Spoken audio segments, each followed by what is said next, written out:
Good morning, Cam Newton. How you guys doing? How are you? We're doing all right. We're hanging in there. We are now all officially working from home. Okay. Is anybody tested positive or just precautionary reasons? Precaution. Well, Wiggy, of course, already had his positive test. He seems to be on the mend.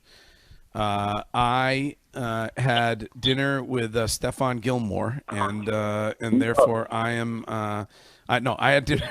I had dinner with somebody. I had dinner with somebody who tested positive. So I am now following the guidelines, Cam. Okay. So how are you feeling this morning? I'm good. Good. Yeah. It's a strange feeling, but at the end of the day,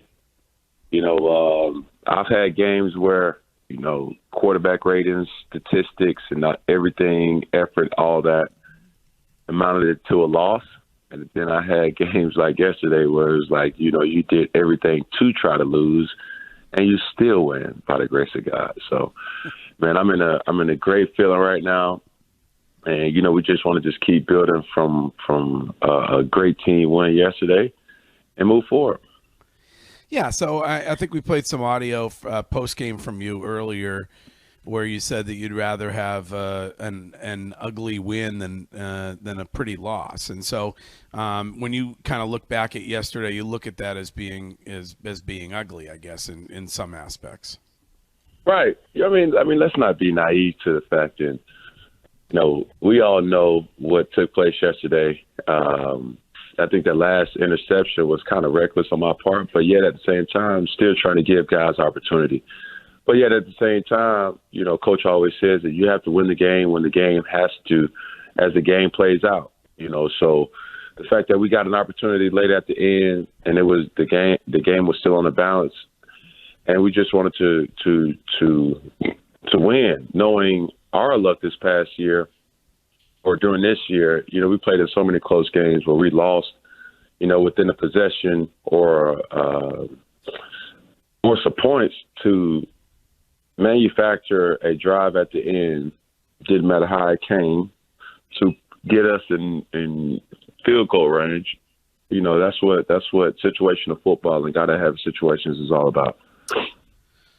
We were talking with Boomer Esiason earlier this morning, and Boomer was talking about looking at you and wondering where you are kind of from a confidence point of view. Is that affecting you at all, or do you feel confident? Well, no. I'm fine. I don't. It's crazy, and having a conversation with family members yesterday, it kind of sparks a lot of things now. And I'll be the first person to say I didn't play my best game yesterday. But let's be totally clear. I don't play this game for statistic benefits. I don't play this game for any type of individual accolades. I play this game to win, right? And I'm not going to apologize for winning. I don't care how we won. And I would take a win in most cases this year rather than having the 300 and 400 yards passing. When in my opinion, did I do enough to win in those games? Who cares? And I'm not about to go back and turn the page. And what transpired yesterday was just a result of a great team win that I'm not going to feel sorry for. And it is what it is. Yeah, good. Cam, one of the things that I've been in situations on team where the only thing that matters is winning every single game because the importance of those games, and ultimately you want to go out there and you want to play well, but sometimes if you have one of those bad games and you're able to still get the win, I think that's the most important thing. But what are some of the things that you're able to take away from a game like that, knowing that, all right, and I'm talking about on a positive tip, knowing that, all right, I played probably as bad as I could play, and we were still able to win. So what do you take away from that positively going into the next game? I just know, the thing that's most important about any type of team sport is having the majority of guys and pretty much all the guys knowing how to win. And, I could not be more excited about the defense making the goal line stop right before halftime. That was extremely big. Our special teams showed up, in a big way yesterday. And I think we're finding ways to win. And that's not something that can show up on a statistic sheet. That cannot show up on something with people and their attributes. As a team collectively, where you got a lot of guys who know how to win, they're very cerebral about the situation and making the most of each and every opportunity. That's what we have to build off of. And as we go in LA and take on those guys, we just have to make sure that we still keep those same conscientious thoughts here moving forward as we play the game. We could see at the end of that game that you gave Josh McDaniels a hug and said, "I think I'm sorry, man." Is that just is that you saying, "Hey, I didn't feel like I played my best," or is that specific to one play, one instance in that game? No, it's just a culmination of everything, and you don't know when the camera's on you. You don't know, when somebody's shining the light. I mean, you play in the National Football League, or you play a professional sport where the camera is always on you. So, it was just a dialogue between me and Josh, man, and everybody was happy, as was I.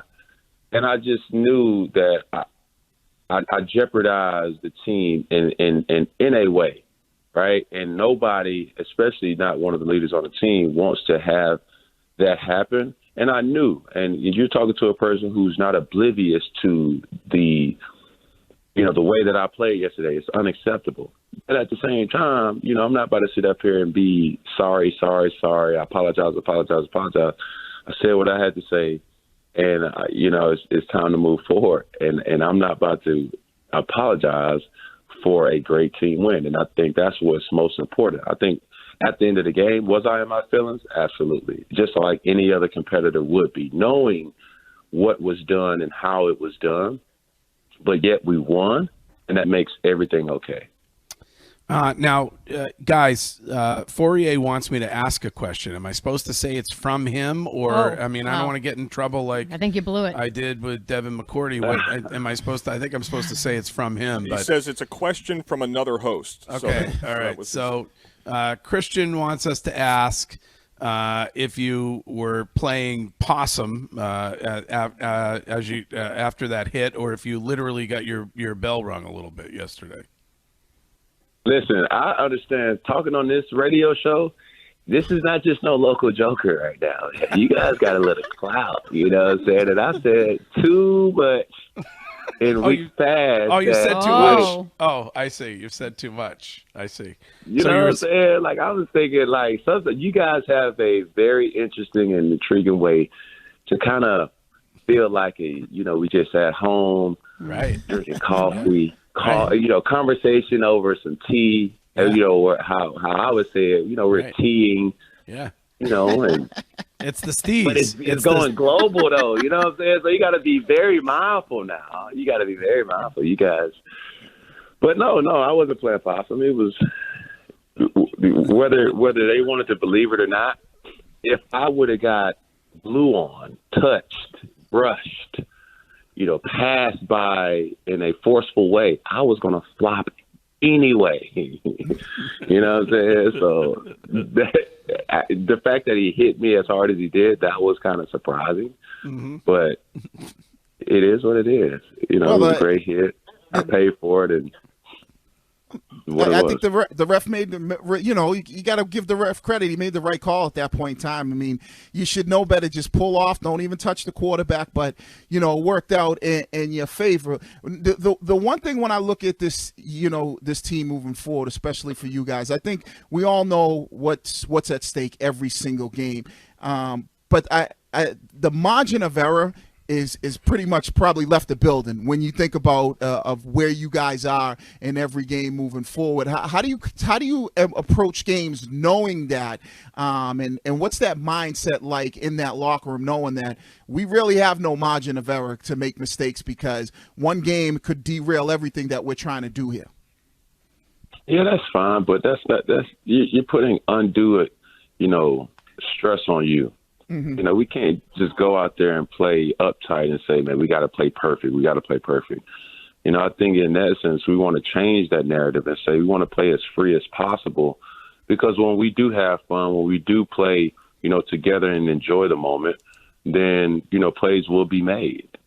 Staying conscientious of the fact that we got to learn and understand the down and distance and situational football.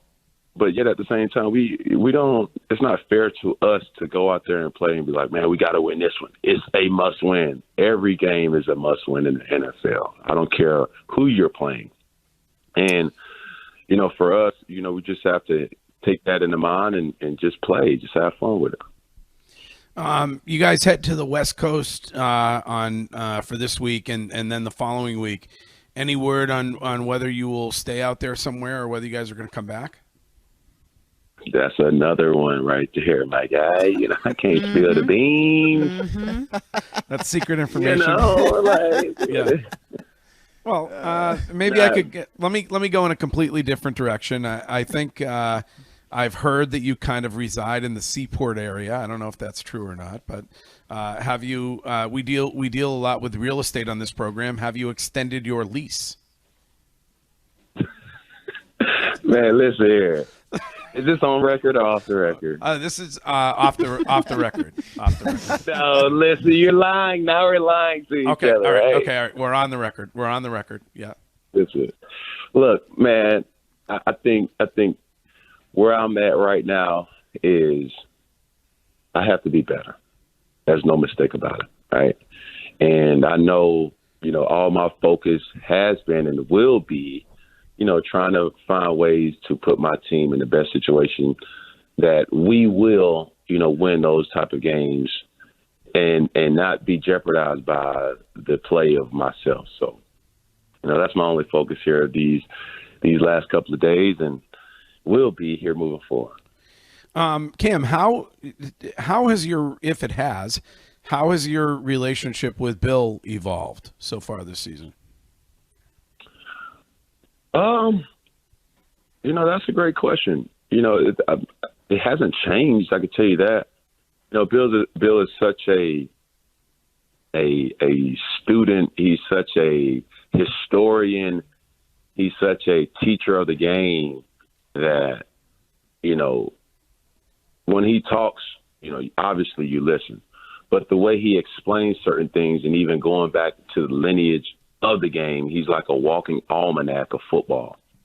And like for him to bring up a situation that may have happened in 92, may have happened in 84, it may have happened in 2006, he will have video recollection of it just to prove to you and just to explain to you, what he was necessarily talking about. And my relationship with Bill over the year, over these months of being together has expanded with more respect. I don't even know if that's even possible for me, but it is expanded. But also just enjoying the moment with all the other coaches, with, a person that I admire from afar is Coach Mayo, his son Stevie B, as I call him.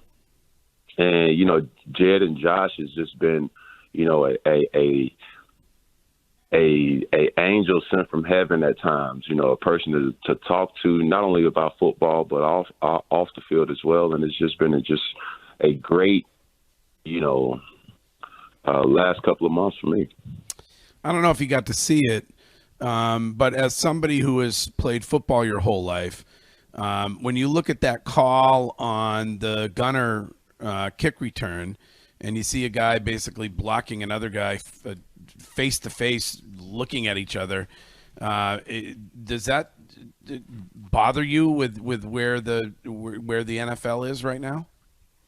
I wouldn't say that. I wouldn't say it bothered me. I thought more or less how it was explained was kind of was the question. I think it was said to be a defenseless defender, and you can't be defenseless if you see it coming. And that's even for receivers. They always give the receivers like a 2 to 3 step grace period after catching the ball. And it's obvious that the defender was running multiple steps and seeing the person that was blocking. Now, was the block egregious? Just depends on who you were rooting for. But I've never heard this, and I'm not going to be the one to question any type of officiating because I know how that can go. Mm-hmm. I've never heard, as long as I've been playing football, two pass interference called, and one being on offense and one being on defense. I've never heard that one. It was either one or the other. But yeah, it is what it is. Danielle has the quarterback question of the week, which is brought to you by Northeast Men's Health, with offices in Dedham near Legacy Place and in Salem, New Hampshire. Northeast Men's Health, the experts in men's sexual health, northeastmenshealth.com. Cam, while you're in LA, will you have time to meet up with your hat guy, Alberto Hernandez? Are we talking face to face or are we talking cyberly? Face to face, maybe. Will you pop into the shop? I know you connected with him a few years ago. I cannot confirm or deny that, but one thing I can confirm, we will be in communication in some way, shape, form. How about that? I like it. Does he make all your hats for you now? He's always made all my hats. I love that. That's awesome. Wiggy's wife loved the attire yesterday. Yeah, she said the hat you had on yesterday was straight fire. So she said it was just straight fire. Yeah, it was. She was like, yo, let him know. She want to know where you got that hat, who made that hat, where you got the hat from. So what's your hat guy's name? It's the hat brand is Mashika, and okay. Alberto is the creator of it. But for the people who don't know, because I'm kind of scratching my head, I know, but I know the listeners may not know. What does straight fire mean? Straight fire means it was beautiful. It was amazing. It was one of the nicest hats. You would think it means it's hot. Yeah, well, I mean, but he's Greg saying just texted that question to Cam. Yes, he's saying for people who don't know what it means. Fire. Yes, it's straight fire. Yeah, it's just fire. But yeah, listen, that's the issue right there. It's not, you can't enunciate the word. It's not straight fire. It's straight fire. Yeah. With I'm hearing a Y. Is that a Y in there? Or is FYA. Yeah. Straight fire. Fire. Straight fire. Yep. And if you was texting it, it will come followed by a lot of fire emojis. Yep. Exactly. Cam, I saw you yesterday. I thought you were doing like a Clint Eastwood remake of The Good, the Bad, and the Ugly. That's what I thought when I saw that yesterday. And listen, my dog Wiggy approved it, so that's all that matters. Yes. Straight fire. Yeah, I was looking at like a Western daishiki type look. I was feeling it. Oh, did you do anything? Did you have the family up for Thanksgiving? I did, man. It was such a great, time for me. And, the kids are here and, we ate great. So I couldn't have asked for much more. And I was extremely thankful and grateful that I, not only spent time with my family, but had a Thanksgiving win on that weekend. And that was straight fire too. So. Did you do the tofurkey or what? What was? No, I didn't do that. I just went with the straight sides. I think yams, collards, cabbage, rice, stuffing. Yeah, I mean, I had pretty much a whole smorgasbord of food selection. All right. Well, Greg hasn't had a green in 20 years. No, I eat my greens. I'm a broccoli guy. Not the hearty ones. As long as there's cheese sauce on the broccoli, I think it's good. Can I get collard greens with cheese? No, that's you can do that one. Yeah. All right. Well, Cam Newton, thanks for joining us this morning, and off to the West Coast. And as Wiggy said, every one of these is important. I mean, I think I asked you this previously. I'll ask it once again for posterity purposes. Do you feel like this is a playoff team? I think we can go 1-0 next week. And just for the record, every game in Foxborough, Massachusetts, by way of Boston, Massachusetts, is a must-win. I don't know who gave anybody any type of inclination, but even a blind man can see, even a unconscious person can notice that, every game is a must-win. So let's not play this role of, oh my God, it's a must-win.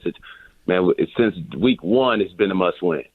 And if you don't believe that, just listen to the radio show, just listen to ESPN, just watch Twitter, just look at social media, and the expectation is already set. So there needs no type of added incentives, motives, or any type of stress here moving forward, because we know what we need to do as a team, and I believe we can conquer it 1 week at a time.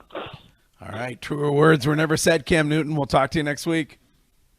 Thank you, guys. You guys have a good week, and you guys stay safe, wear your mask, quarantine, and most of all, you just love, man. Just love on somebody. How about that? All right. Would be a better humanitarian, whatever. XYZ. All right, guys. Sounds have a good great. week. All right, Bye. there's Cam Newton.